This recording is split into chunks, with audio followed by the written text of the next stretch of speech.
Hello and welcome. இன்றைக்கி நம்ம என்ன பார்க்க போகிறோன்னா மே யூஸ் பண்ணி பெர்மிஷன் சென்டென்சஸ் தான் பார்க்க போகிறோம். பெர்மிஷன் சென்டென்சஸ்னால் என்ன? இப்போ நீங்கள் ஒருத்தவங்ககிட்ட போய்ட்டு பெர்மிஷன் கேட்குறதோ, அப்படி இல்லைனா ஒருத்தவங்க உங்களுக்கு பெர்மிஷன் தரதோ, நீ இதை பண்ணலாம் அப்படி சொல்கிறது தான் பெர்மிஷன் சென்டென்சஸ். அதுக்கு நான் ஒரு 6 எக்ஸாம்பிள்ஸ் கொடுத்துருக்கேன். ஒன் பை ஒன்னாக பார்க்கலாம். இப்போ ஃபர்ஸ்ட் ஒன் இன்று நான் சீக்கிரம் போய் விடலாமா?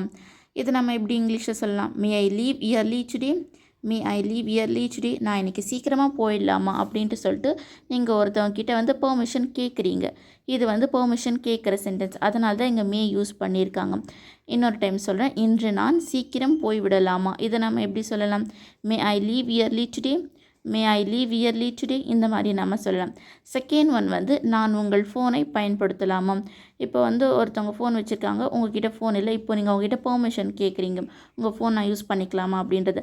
அங்கே நம்ம மே யூஸ் பண்ணி மே ஐ யூஸ் யுவர் ஃபோன் இந்த மாதிரி நம்ம இங்கிலீஷில் கேட்கலாம்.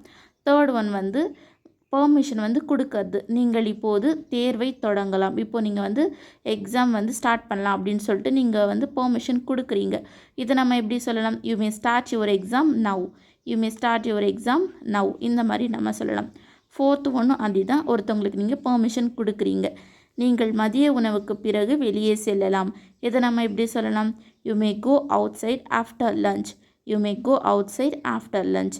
நீங்கள் லஞ்சுக்கு அப்புறம் வெளியே போகலாம் அப்படின்ட்டு ஒரு பெர்மிஷன் மாதிரி கொடுக்குறீங்க. அதனால தான் இங்கே நம்ம மே யூஸ் பண்ணியிருக்கோம். ஃபிஃப்த்து ஒன்று அதே தான். நீங்கள் ஒருத்தவங்களுக்கு பெர்மிஷன் கொடுக்குறீங்க. நீங்கள் ஜன்னலை திறக்கலாம். நீங்கள் இந்த விண்டோவை ஓப்பன் பண்ணிக்கலாம். இதை நம்ம எப்படி சொல்லலாம்? You May open the window இந்த மாதிரி நம்ம சொல்லலாம். சிக்ஸ்த்து ஒன் நீங்கள் ஒருத்தவங்ககிட்ட பெர்மிஷன் கேட்குறீங்க. நான் உங்களிடம் ஒரு கேள்வி கேட்கலாமா? இப்போ ஒருத்தவங்ககிட்ட நீங்கள் ஒரு கொஷின் கேட்குறீங்க, அது அவங்களோட பெர்மிஷனோடு கேட்கணும் அப்படின்ட்டு நீங்கள் நினைக்கிறீங்க.